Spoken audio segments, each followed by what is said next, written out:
Welcome to the Detective Starborn podcast.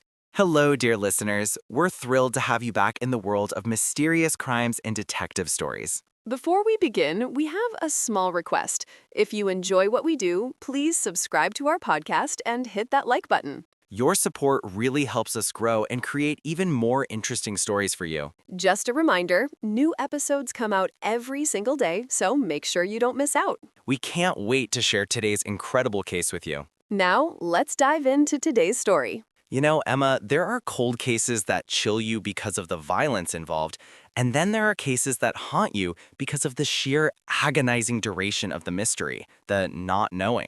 Exactly, Mike. And today's case is, well, it defies logic. It defies the typical trajectory of a kidnapping investigation.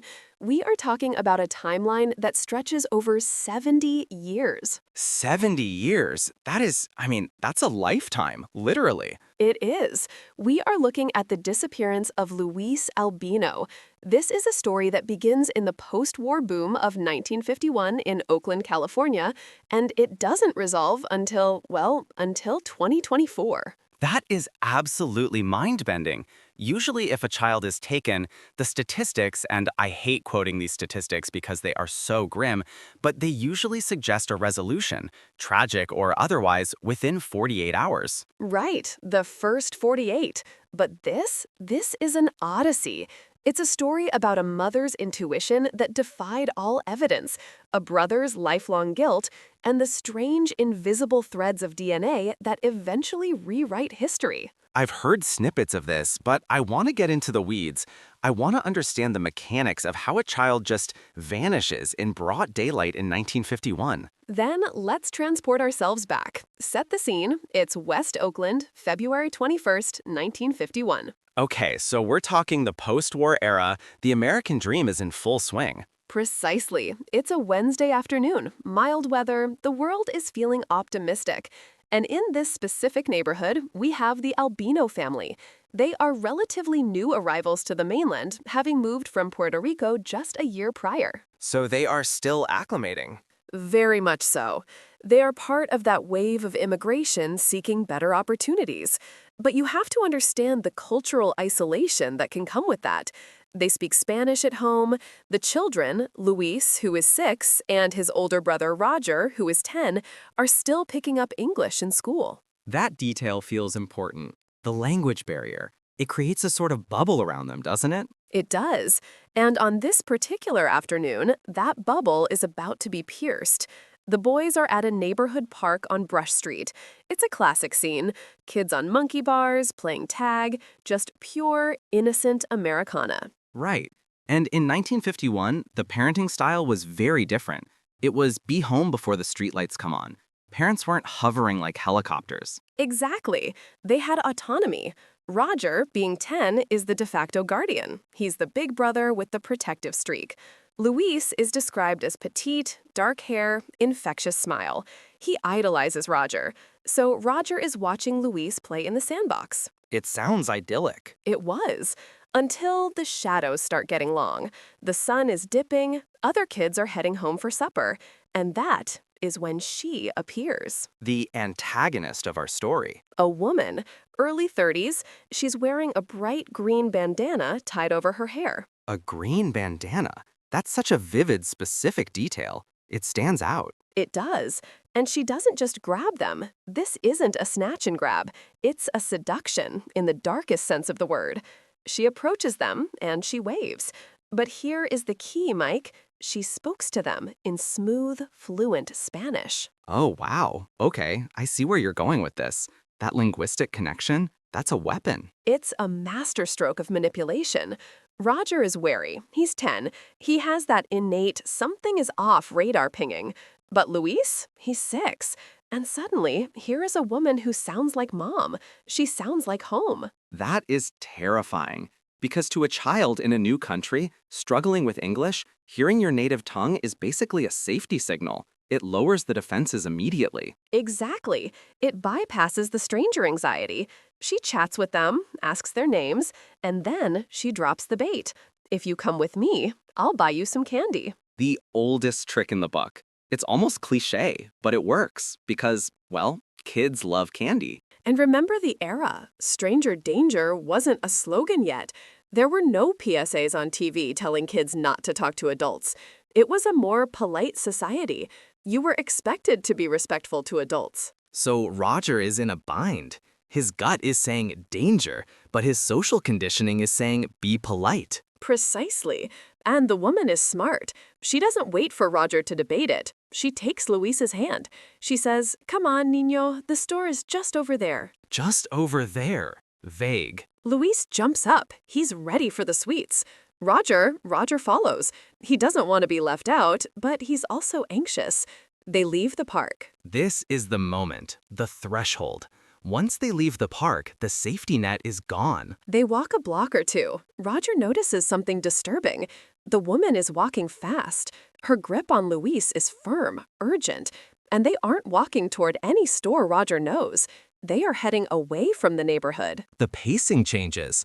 The friendly demeanor is shifting into something purposeful. Roger speaks up. He challenges her. "Excuse me, where are we going? I thought the store was near the park." Good for him. 10 years old and he's pushing back. That takes guts. It does, but the woman's mask slips.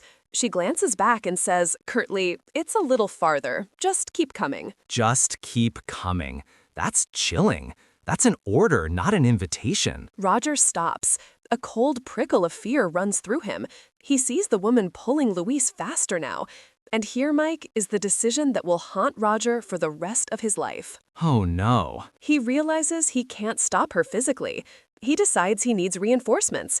He yells, "Luis, I'm going to get Mom." He thinks that threat will scare her off. He turns and sprints back toward home. He's pumping his legs as fast as he can. He's yelling Luis's name.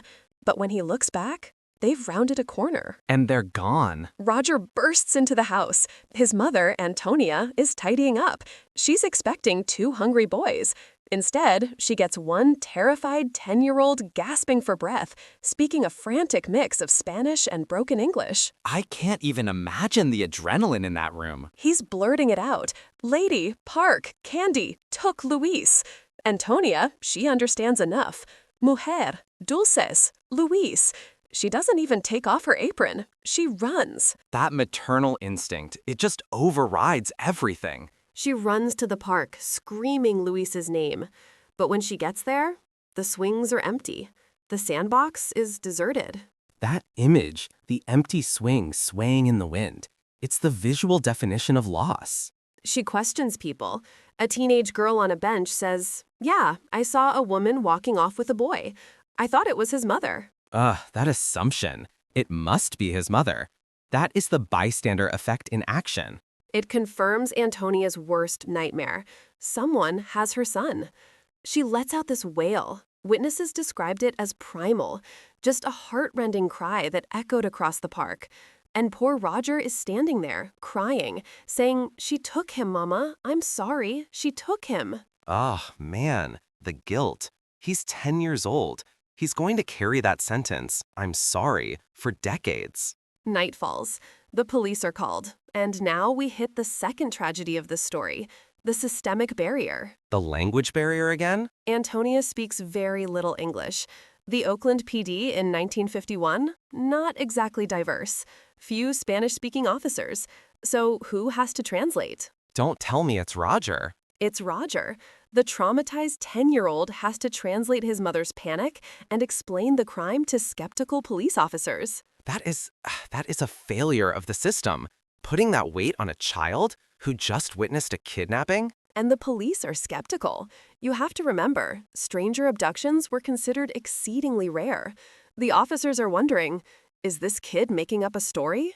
Did they have an accident? They think he's covering something up? It crossed their minds. They grill him. Who was she? What did she wear? But Roger sticks to his story. Green bandana, Spanish, candy. Consistently? Unwaveringly.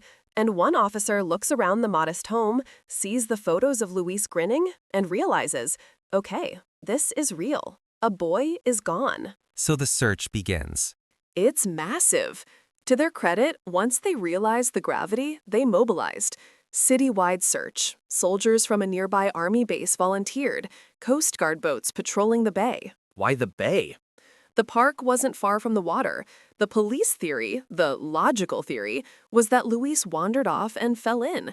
They were dredging the water for a body. Imagine being Antonia, hearing that, watching them drag the bay for your 6-year-old. She refused to believe it. She kept screaming, "No, mi hijo está vivo. My son is alive. He was taken." She knew it in her bones. That mother's intuition again. It's irrational to the detectives, but to her, it's the only truth. The search goes on for days. Tips trickle in, but they lead nowhere. The woman with the bandana is a phantom. She vanished into thin air. No footprints, no car license plate, because they walked away. No witnesses, other than the teen girl who didn't look closely. It's the perfect crime in a pre-surveillance world. No cameras, no digital footprint. Just a woman walking away with a child. Weeks turn into months. The case goes cold. The soldiers go back to base. The volunteers go back to work. But Antonia, she starts a ritual. What kind of ritual? Every morning, she goes to the Oakland police station. Every single morning. She sits there until they tell her if there is news. Wow, that is tenacity. It's an act of defiance against forgetting. She forces them to see her face, to remember Luis. Eventually, life gets in the way. She has other children to raise, so it becomes a weekly visit, then monthly. But she never stops. You know, there's a fine line between hope and torture. Going there every week just to hear no news, it's like reopening the wound over and over again. I think for her, the wound never closed. It couldn't. She kept a shrine in the house, a photo of Luis, garlanded with a palm frond. She had a clipping from the newspaper in her wallet, a talisman she carried for 50 years. It brings up this question about closure. We talk about closure like it's a destination. But for a parent of a missing child, is closure even possible without an answer? I don't think so. The ambiguity is the torture. Is he cold? Is he hungry? Is he happy? She didn't know if he was dead or alive, but she chose to believe he was alive. She insisted on it. And the family? Roger? They grew up. The 50s became the 60s. The world changed rapidly. Roger grew into a young man, but he carried that day with him. He stayed vigilant. He'd scan crowds, looking for a face that looked like his brother. That's heartbreaking. Living your life constantly searching. There was a moment of hope in 1966. Luis would have been 21. Vietnam was ramping up. The draft. Right. Every young man had to register. The family thought, this is it. The government will have a record. They scoured the military lists. They petitioned authorities. Is there a Luis Albino? And? Nothing. Silence. Because, and we can assume this, if he was kidnapped, he wasn't Luis Albino anymore. Exactly. He was living under a ghost name, a new identity. So the search of records was futile because the name Luis Albino had effectively ceased to exist on paper in 1951. But the irony, and I feel like we're getting ahead, but I have to ask, did he serve? He did. We'll get to the details later, but yes, while they were searching for him in the draft records, he was likely already in uniform, maybe even deployed. 2 ships passing in the night. That is gut-wrenching. To think he was serving the same country, maybe even fighting in the same war as his brother. Did Roger serve? He did. Both brothers served. Unbelievable. The decades roll on. The 70s, the 80s. The era of milk carton kids begins. But Luis is too old for that now. He's an adult man somewhere. Antonia ages. Her hair goes gray. She becomes the grandmother, the matriarch. But the hole in the family remains. It becomes a legend, right? The lost uncle. Exactly. The nieces and nephews who were born long after 1951 grew up hearing the story of Tio Luis. He was present in his absence. He was the empty chair at the table. And Antonia, how long did she keep this vigil? Until the very end. We jump to 2005. Antonia is 92 years old. She's lived a full life, filled with love and grandchildren, but that one piece was always missing. Did she ever waver? Did she ever say, maybe he's gone? Never. Even as her memory faded, she would ask, "Don't they stab Luis? Where is Luis?" She died waiting for him to walk through the door. That is heavy. to die with that question on your lips. At her funeral, they placed a photo of 6-year-old Louis on her coffin, a symbol that they were finally together, in spirit, if not in life. And realistically, that should have been the end of the story. The mother dies, the case is 54 years cold, the witnesses are dying out, the leads are non-existent. By all conventional logic, yes, that was the end. The file gathers dust in the basement of the Oakland PD, the world moves on. But logic doesn't account for science. And it doesn't account for a niece with a laptop and a curiosity about her ancestry. Exactly. The torch had to be passed. Antonia couldn't find him with prayers and flyers, but a new generation, armed with something Antonia couldn't have even dreamed of, DNA technology, was about to pick up the trail. It's fascinating how the tool changed, from physical searching, walking the streets with a flashlight, to digital searching. And that's where the story shifts from a tragedy to a mystery thriller. Because while the Albinos were grieving, Luis was out there. He was living a parallel life. Totally unaware? We believe so. He was the protagonist of his own story, completely ignorant that he was the central figure in a tragedy playing out across the country. So let's pause here for a second. We have a 54-year gap between the kidnapping and the mother's death. In that time, police work evolved, society evolved, but this case stood still. It was frozen in amber, 1951. And I want to go back to the brother, Roger, because while Antonia had her faith, Roger had his guilt. I can't stop thinking about him growing into an old man, watching his mother die without answers, and feeling like this is because I let go of his hand. It's a burden no one should have to carry.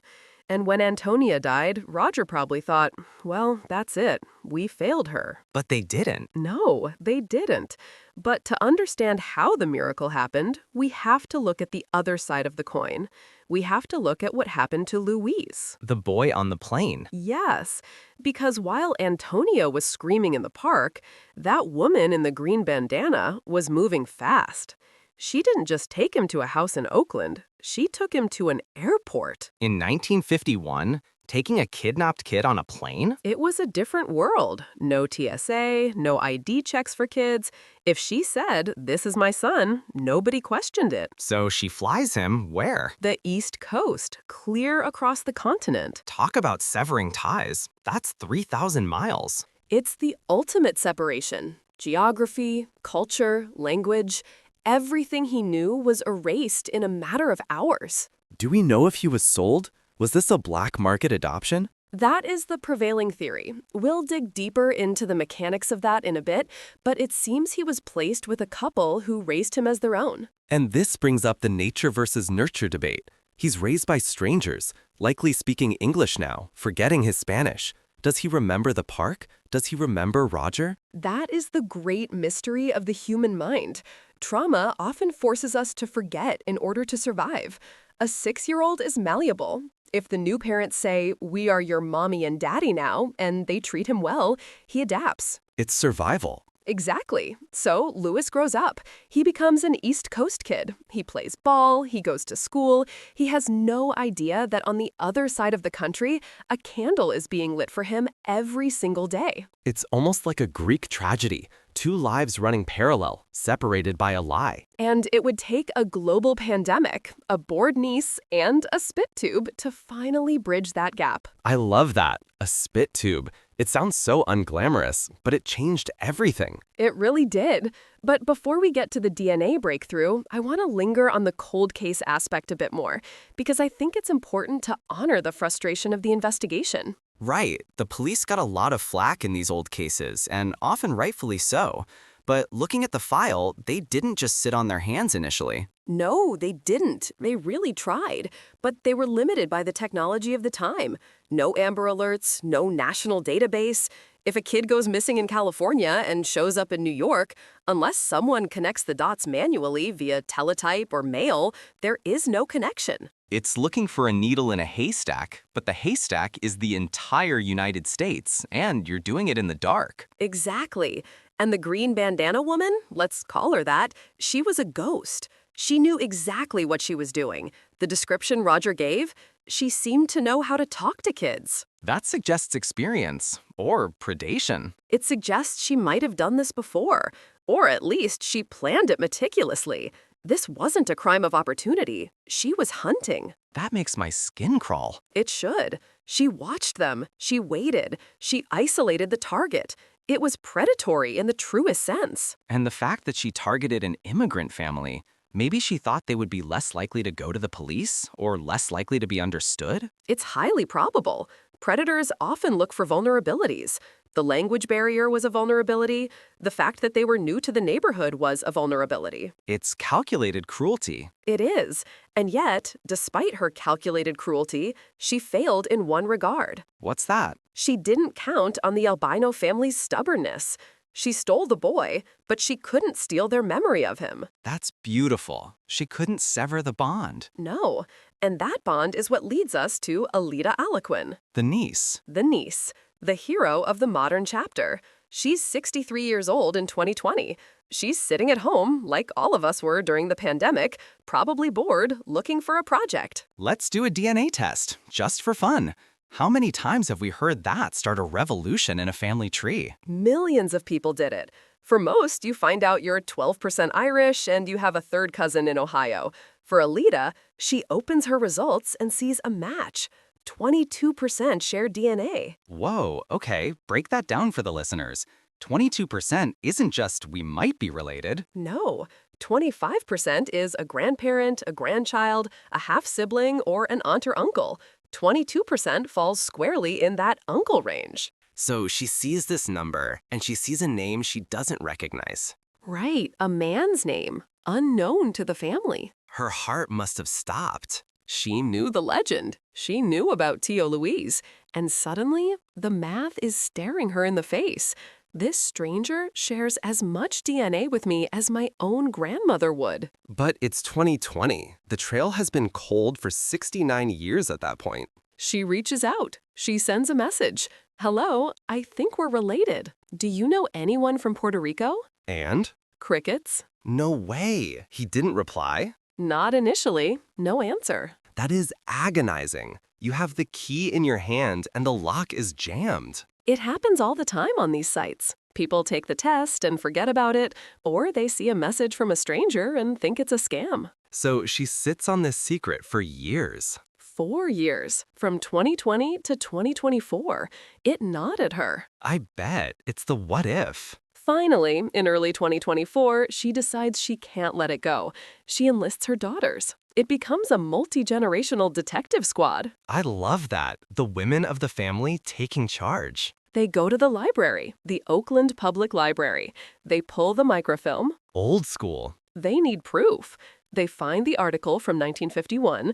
They find the photo of Roger and Luis. And then they find a photo of the man from the DNA test. They do a side-by-side? They compare the features, the eyes, the chin, and they realize it's him. It has to be him. So now they have DNA and they have a visual match. This is no longer a hunch. This is evidence. This is actionable intelligence. Alida takes this packet, the clippings, the DNA percentages, the photos, and she walks into the Oakland Police Department. Imagine being the desk sergeant that day. Hi, I'm here to solve a kidnapping from 1951. Excuse me, ma'am? Did you say 1951? But they listened, and that is a testament to the department's willingness to rectify the past. They opened a file that had been closed here decades. And this is where the FBI gets involved, right? Because of the kidnapping across state lines? Exactly. This wasn't just a local missing person anymore. This was a federal crime that had spanned a lifetime. So the gears start turning. The bureaucratic machine finally wakes up for Luis Albino. It does. But Mike, think about Luis for a second. He's on the East Coast. He's nearly 80. He's a retired firefighter, a Marine veteran. He's lived a hero's life. A firefighter? You're kidding. No, he spent his career saving people. There is something so poetic about that. The stolen boy grows up to be a savior. And one day, there's a knock on his door or a phone call. Mr. Name, we need to talk to you about your childhood. Talk about a bombshell. Everything you think you know about yourself is a lie. We don't know exactly how that conversation went, but we know he agreed to a DNA test with the authorities, a confirming swab. And that wait, the wait for that result must have been the longest few days of everyone's lives. June 20th, 2024. The results come in. And? It's a match. Conclusive. The man on the East Coast is Luis Armando Albino, the boy from the park. Wow. Just wow. He's alive. He's alive, and he's coming home. This is where I need grab the tissues, because the reunion, I can only imagine. It's June 24th. A plane lands in Oakland. 73 years after he was flown away, he flies back. Does he meet Elida first? He meets Elida and his sister. He walks into the room, and he hugs Elida, and he says something that just breaks me. What? He says, "Thank you for finding me," and he kisses her on the cheek. Thank you for finding me. That implies he felt lost, or at least he knew a part of him was missing. I think on some level, we all know where we belong. And for Luis, coming back to a family that looked like him, that loved him before they even knew him, that has to be a spiritual experience. But the big one, the big reunion, is Roger. Roger, the big brother. He's 83 now. He's frail, he's battling cancer, but he's holding on. He waited. He waited. They drive Luis to Roger's home in Stanislaus County, and these two old men, the last time they saw each other, they were children running from a woman with candy.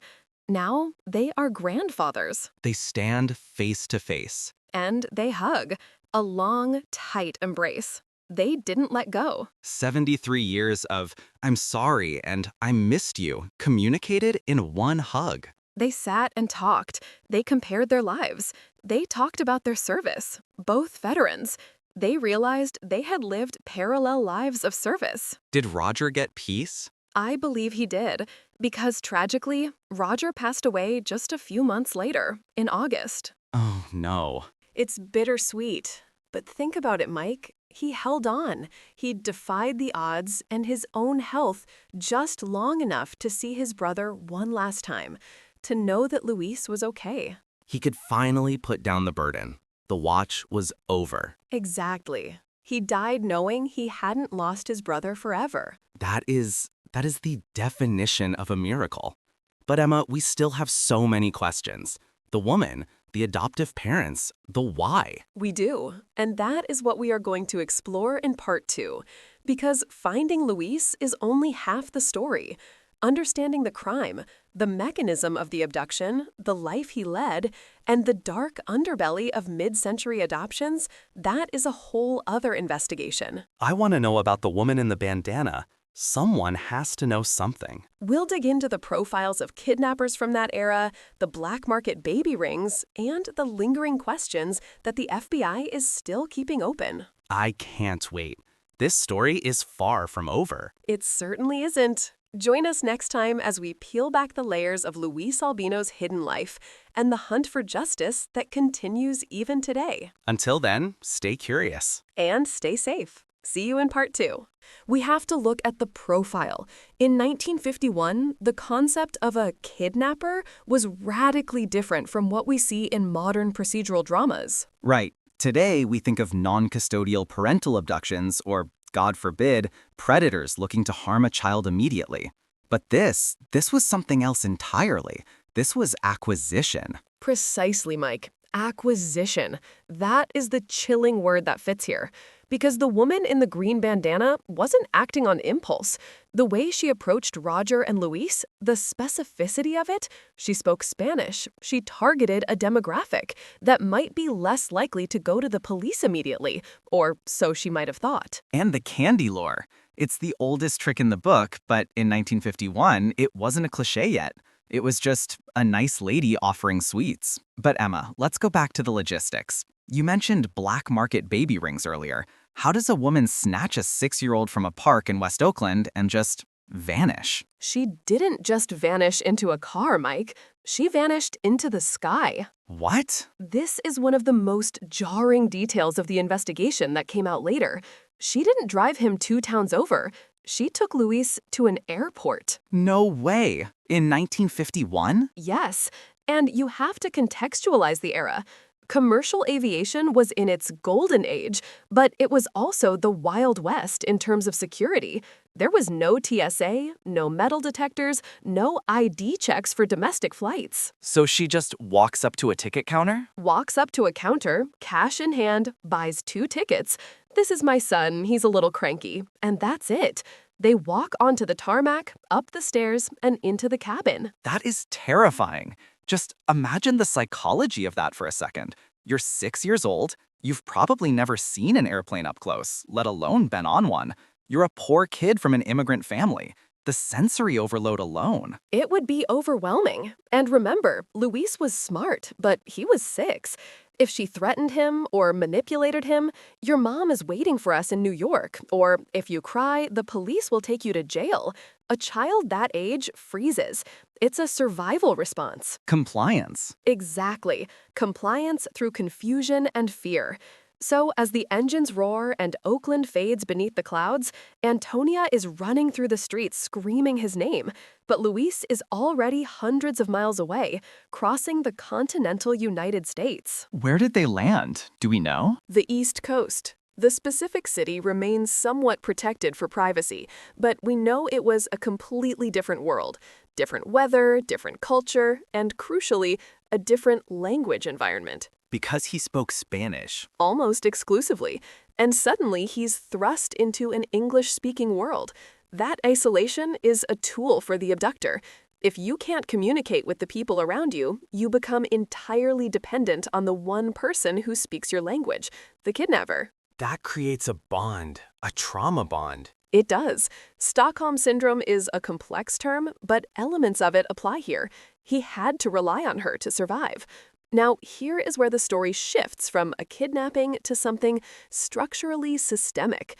Luis wasn't kept in a dungeon. He wasn't held for ransom. He was rehomed. This goes back to the motive.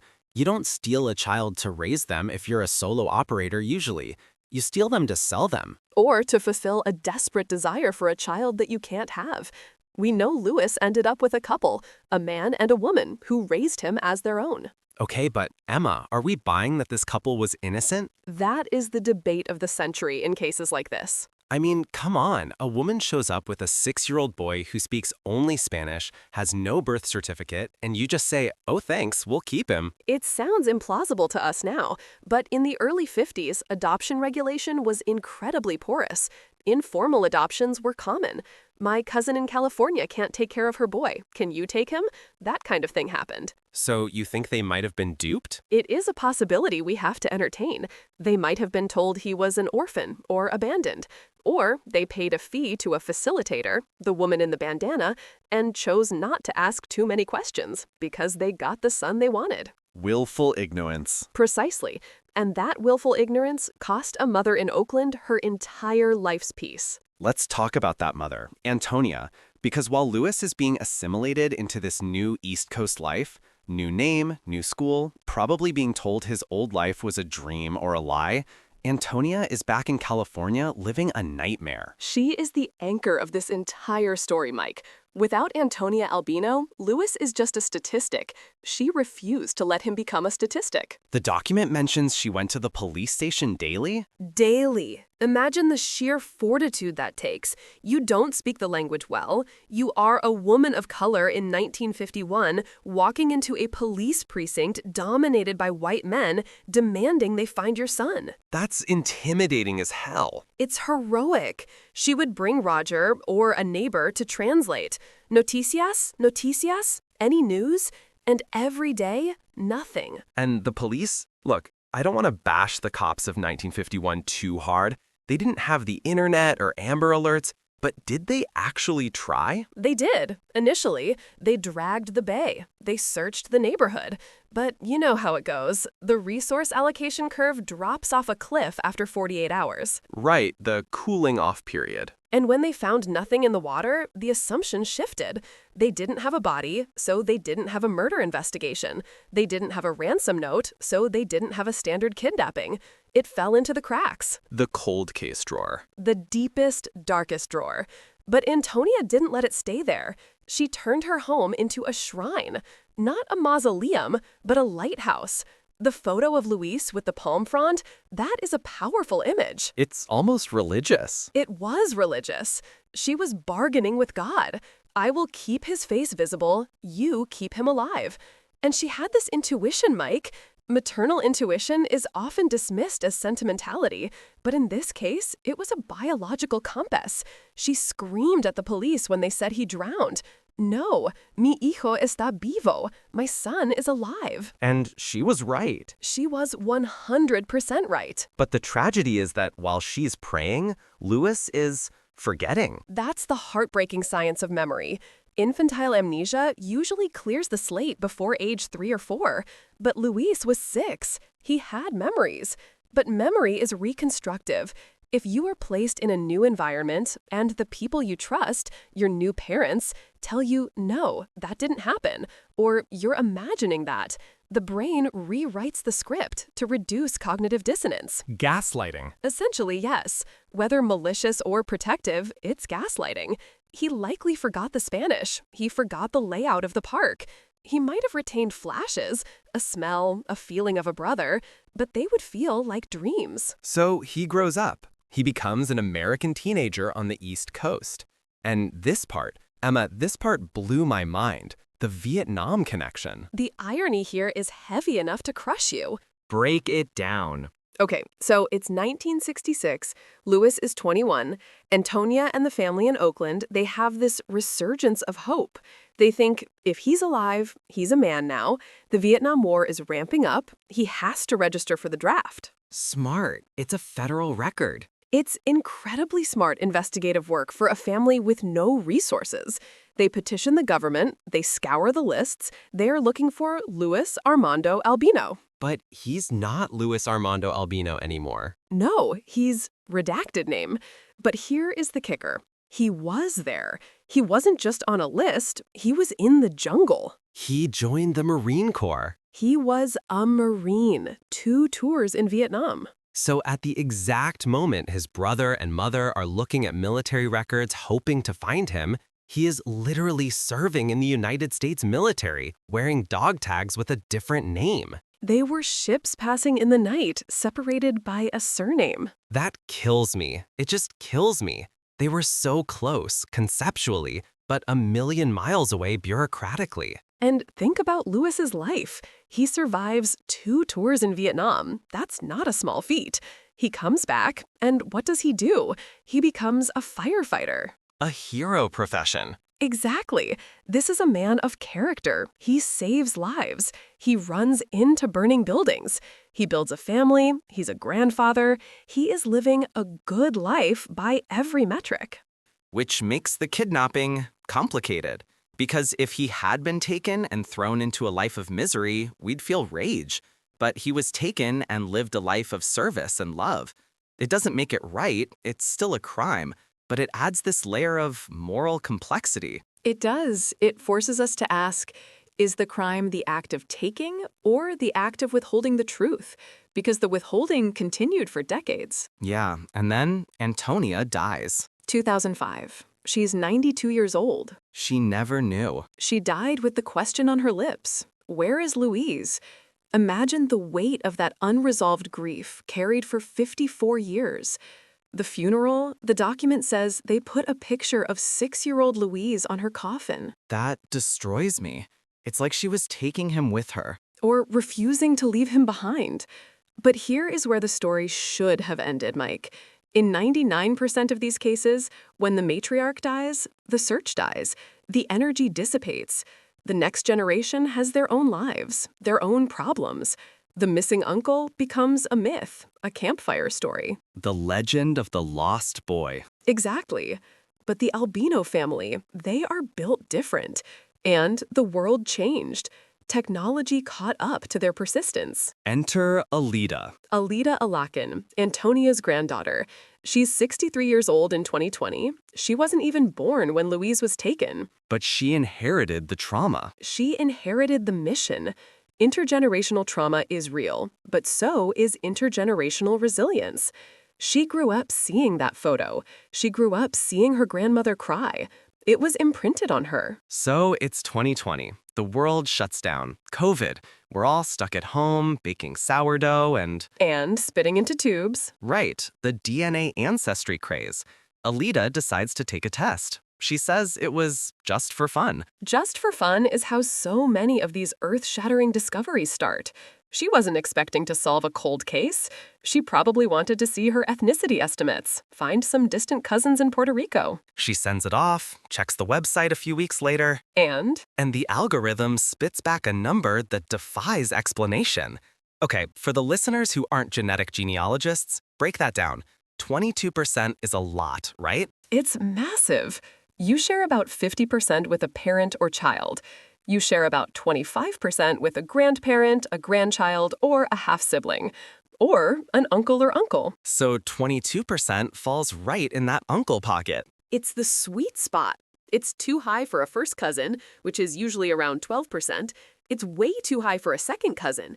Mathematically, this person had to be a first-degree relative of her parent. And she looks at the name. And she doesn't know him. It's a stranger, a man. That moment, I mean, can you imagine sitting at your computer, drinking your coffee, and realizing, oh my God, that's him? Her heart must have been hammering against her ribs. The logical deduction is instantaneous. I have a missing uncle. I have a 22% match with a mystery man. This is Luis. So she reaches out. She sends a message through the platform, the modern equivalent of a message in a bottle. Hi, we match. I'm looking for my family. Are you from Puerto Rico? And? Silence. No. Nothing. No reply. Why? Did he not see it? It happens all the time. People take the test, get the results, and never log back in.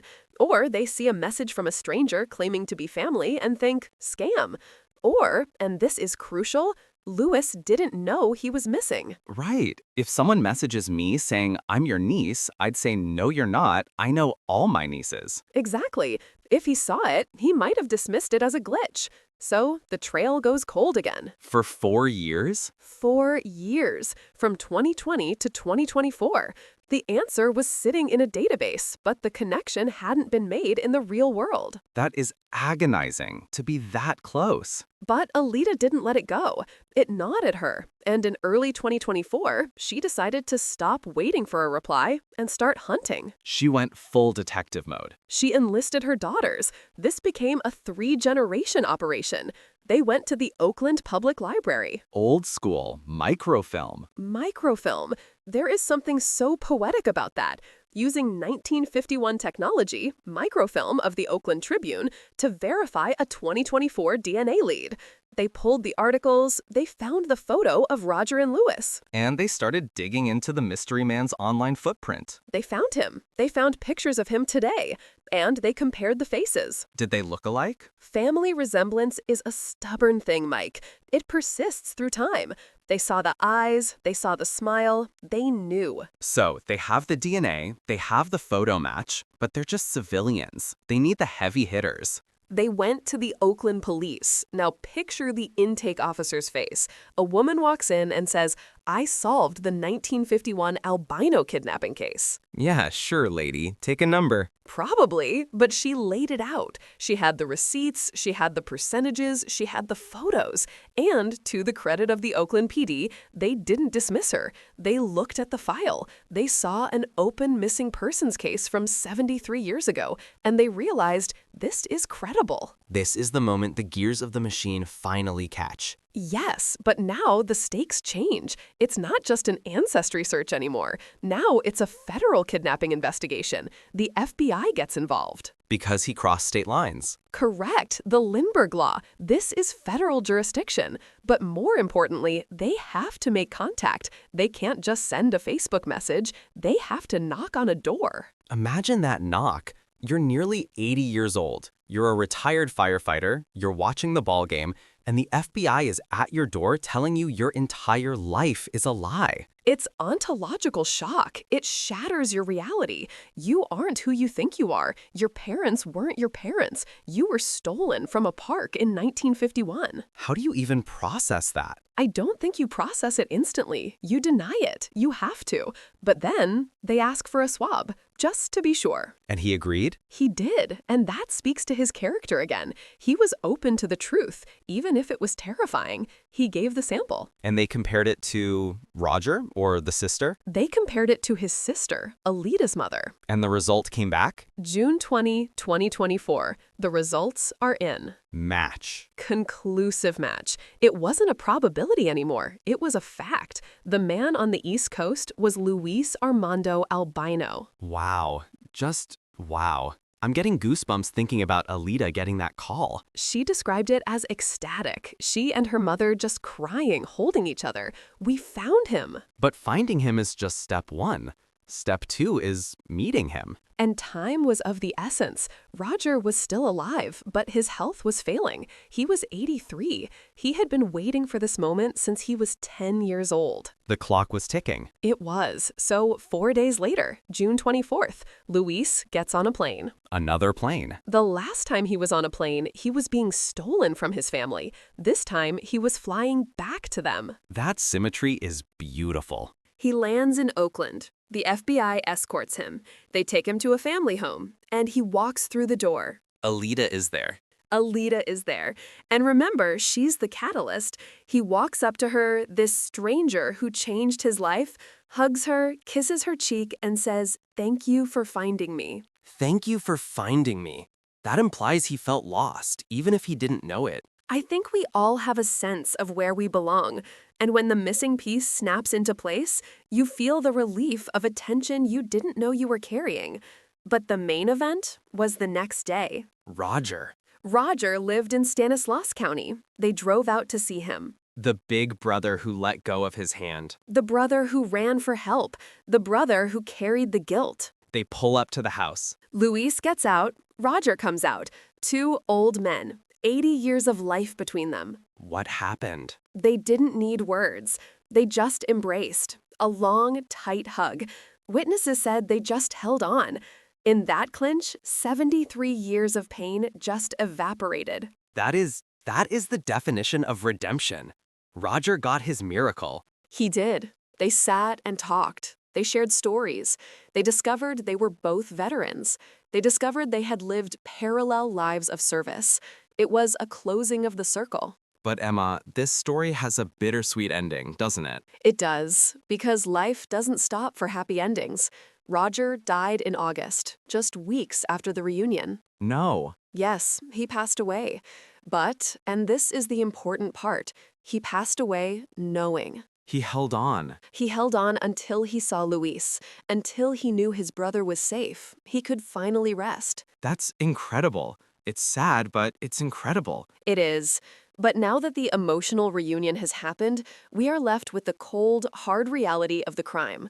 The investigation is technically still open. Because someone stole him. Yes, and that leads us to the questions that still haunt this case.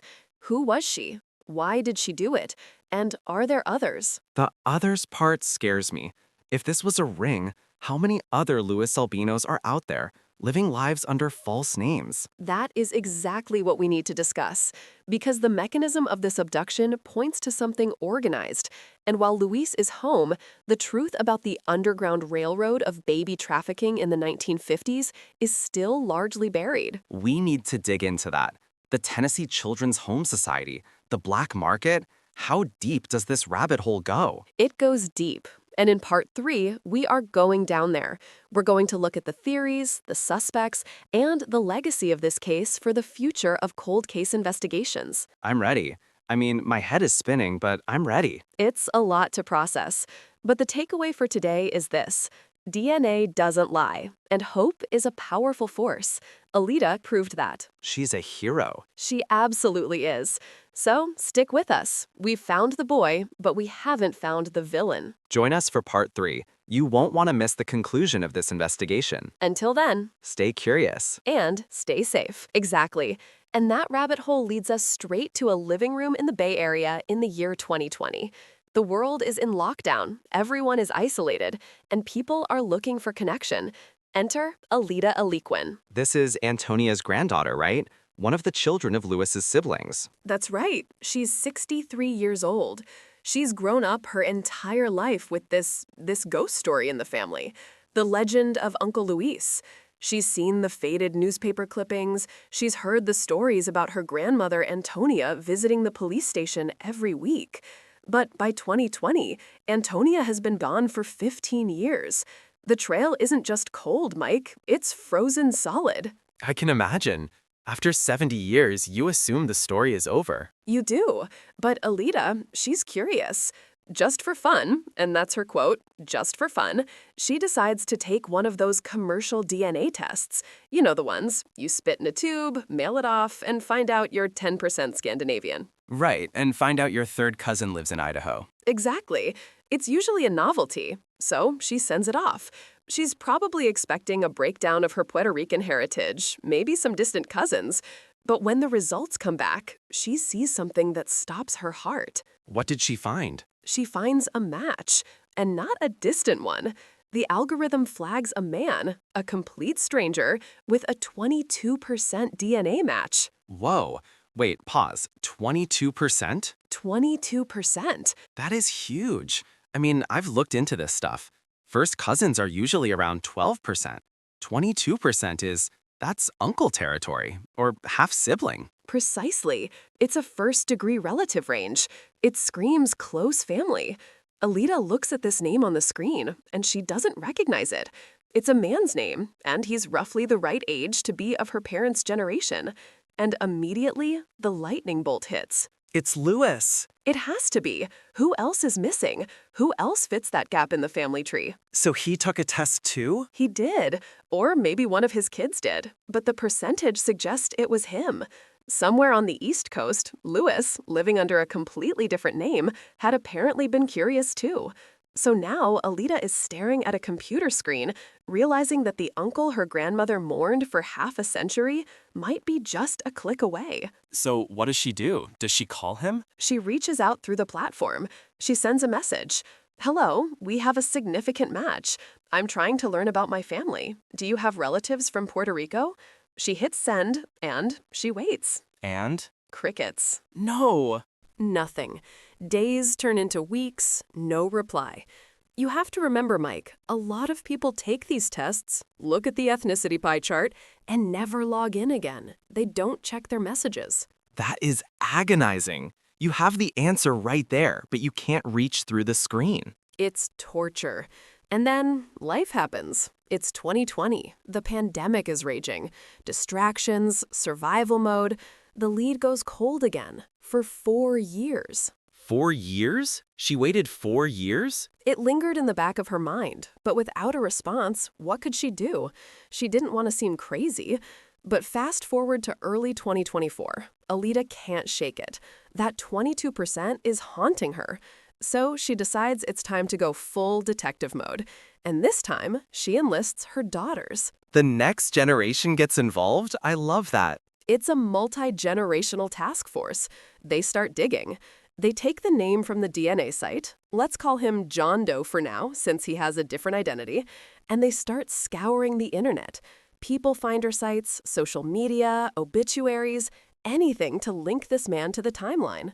And they realize that to get the police to listen, because remember, the police closed the book on this decades ago, they needed more than just a percentage on a website. They needed hard proof. They needed a visual. So Alita goes to the Oakland Public Library. She pulls the microfilm archives from 1951. The microfilm, that is old school. I love the image of her scrolling through those reels. It's cinematic, isn't it? She scrolls back to February 1951, and she finds it, the Oakland Tribune article. And right there on the grainy screen is the photo we talked about in part 1, Roger, age 10, and Louis, age 6. The last picture of them together. Right. She takes that photo and she compares it to whatever modern photos she managed to find of this man on the East Coast. Maybe a Facebook profile picture, maybe a photo from a local news story about a retired firefighter, because that's what he turned out to be, a firefighter. A firefighter? Seriously? A firefighter, a Marine Corps veteran and a firefighter, a man who spent his life saving people. Wow, that gives me chills. The boy who was stolen grew up to be a hero? It really does. So Alita puts these photos side by side. the 6-year-old boy and the 70-something man. And the family resemblance is undeniable. The eyes, the smile, she knows. She just knows. So she goes to the cops? She does. March 18th, 2024. She walks into the Oakland Police Department. Now, imagine being the desk sergeant. A woman walks in and says, "I have solved a kidnapping from 1951. Here is the DNA, here's the photo, here is the man." I mean, usually they'd probably tell her to file a report and wait. But this is different. It is. And to the credit of the Oakland PD, they listened. They looked at the evidence and they realized she wasn't just grasping at straws. This was solid. They reopened the missing persons case of Luis Armando Albino. And because this involved crossing state lines, kidnapping from California to the East Coast, they bring in the FBI and the California Department of Justice. The heavy hitters. This is where it gets real. They have the resources. They can bypass the ancestry messaging system. They find Luis. He's living a quiet life on the East Coast. He's an elderly gentleman, a grandfather. Does he have any idea? None. As far as we know, he has no idea he's a missing person. He thinks he's whoever he was raised to be. So imagine the knock on the door. It's the FBI. That has to be terrifying. Hi, we're the FBI, and we think you're a kidnapped child from 1951? It sounds like the plot of a movie, but this is his life. The agents explain the situation. They probably showed him the old newspaper. "Do you recognize this boy?" And they ask for a DNA sample to confirm it officially. And he agrees? He does. He's a veteran, a former first responder. He cooperates. He gives the swab. And then the wait. The tension must have been unbearable for Alita. June 20th, 2024. The results come back. And? It's a match. Definitive. The man on the East Coast is Luis Armando Albino, the son of Antonia, the brother of Roger. He has been found. Wow. Just wow. They actually did it. They did. Alita gets the call. She's with her mother, Luis's sister. And when the investigators leave, they just break down. Alita said they held each other and cried, screaming, "We found him! We found him!" It was pure ecstatic release after 73 years of holding their breath. I'm tearing up just thinking about it. It's a miracle. It really is. But the story doesn't end with a phone call. They need to meet. Luis needs to come home. He's coming back to Oakland? Yes, 4 days later, June 24th, 2024. The FBI helps coordinate it.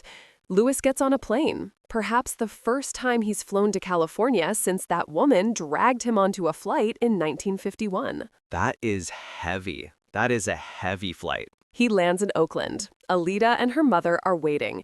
And when he walks into the room, Alita describes it beautifully. She says he walked right up to her, gave her a massive hug, kissed her on the cheek, and said, "Thank you for finding me."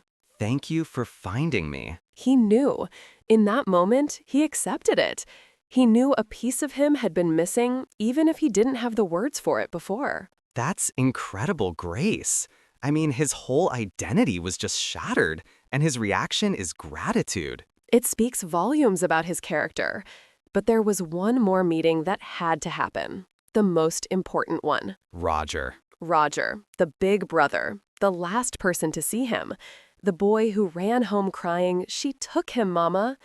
Roger is 83 years old now. He's living in Stanislaus County, a few hours away. His health isn't great. He's been battling cancer. Oh, man. But he's holding on. The day after Luis arrives in Oakland, the family drives him out to Roger's house. Set the scene for me. They pull up. It's a sunny California day. Luis, nearly 80, walks up the path. Roger, frail but alert, is waiting. And 73 years of separation just evaporate. They lock eyes and they embrace. I can't even imagine what Roger felt. The guilt. The guilt, the sorrow, the what-ifs, it all washes away in that hug. Witnesses said it was a long, tight embrace. Neither of them wanted to let go. They sat down and just talked. They talked about their lives, their service, both veterans, both served their country. They talked about their families. Luis learned about the mother who prayed for him every single day until she died. That breaks my heart that Antonia didn't get to be there. Physically, no. But spiritually, I have to believe she was in that room. Her persistence is what kept the memory alive, so Alida could pick up the torch. You're right. She was there. Luis stayed for a while in July. He got to meet the nieces, the nephews. He got to see the huge family he never knew he had. It was a celebration. But Mike, there is a bittersweet note to this ending. What happened? The timing. It was divine, but it was cutting it close. In August 2024, just weeks after that reunion, Roger passed away. Oh no. He died peacefully, but think about it. He waited. He held on just long enough. He completed his mission. Exactly. He saw his brother come home. He could finally rest. He didn't die with a question mark over his life. He died with an exclamation point. He is found. That is profoundly beautiful and sad at the same time. It is. And now, Luis is back on the East Coast, but he's connected. He talks to the family constantly. His children and grandchildren now have this massive extended family in California. The circle is closed. But, okay, I have to bring us back to the darker side of this for a second. Because we have a happy ending for the family, but we still have a crime. We do. What about the woman, the lady in the bandana? That is the loose thread that might never be tied. The Oakland police have officially closed the missing persons case. Luis is found. But the kidnapping investigation, technically, it remains open. But realistically, if she was 30 in 1951, she's over 100 years old now. She's almost certainly dead. And the people who raised Luis, the adoptive parents? Also gone. Luis is nearly 80. His parents would have been of the generation that has passed. So we are left with questions that no one can answer. Did the adoptive parents know? That's the big one for me. Did they buy a child, or were they lied to as well? It's the most disturbing ambiguity. If this was part of that black market network we discussed, like the Tennessee Children's Home Society style of operation, often the adoptive parents were told lies. They were told the child was abandoned or the parents were dead. They might have paid a fee thinking it was for legal processing, when really it was a price tag. So Luis might have been raised by people who loved him, who had no idea they were raising a stolen child. It's very possible. And judging by the fact that Luis became a firefighter, a Marine, a family man, he was raised with values. He wasn't locked in a basement. He was given a life. A stolen life, but a good life. It's so complex. If they knew, they were monsters. If they didn't, they were victims of the scam too. And we will likely never know. The records from illegal adoptions in the 50s were non-existent or destroyed. The woman in the bandana took her secret to the grave. It's frustrating. You want justice. You want someone in handcuffs. You do. But in this case, I think we have to redefine justice. Justice isn't always a conviction. Sometimes justice is just the truth coming out. Justice is Alida refusing to let the story die. Justice is Roger getting that hug. Yeah, you're right.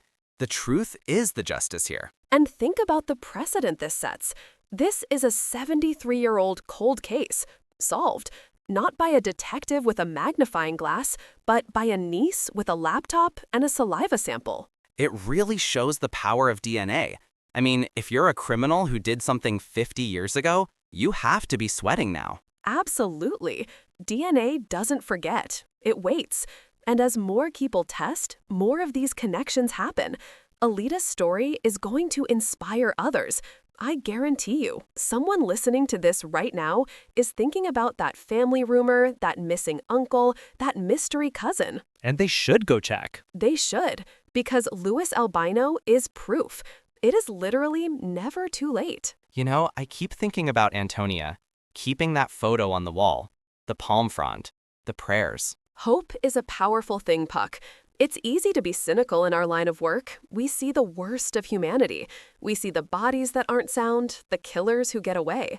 But Antonia, she teaches us that hope isn't just a fluffy concept. It's a discipline. It's a refusal to accept the darkness. She was the anchor. She was. And even though she didn't see it with her own eyes, her faith was vindicated. Her boy is alive. He is safe. He is loved. That's a lot to process. It's an incredible story. From the park in 1951 to the reunion in 2024. It's one of the most remarkable cases in American history. A lifetime stolen and a lifetime regained. Well, I think that's the perfect place to leave it. I'm going to be thinking about Roger and Luis for a long time. Me too. And to our listeners, we hope this story reminds you that no matter how much time passes, the truth has a way of surfacing. Well, that brings us to the end of another story from Detective Starborn. We hope today's episode was interesting and captivating for you. Just a reminder, new podcasts come out every single day, so don't miss out. Tomorrow, a new incredible story awaits you. If you haven't subscribed to our channel yet, now's the perfect time. And don't forget to hit that like button if you enjoyed this episode. We'll be waiting for you in the next Detective Starborn podcast. See you tomorrow. Bye-bye.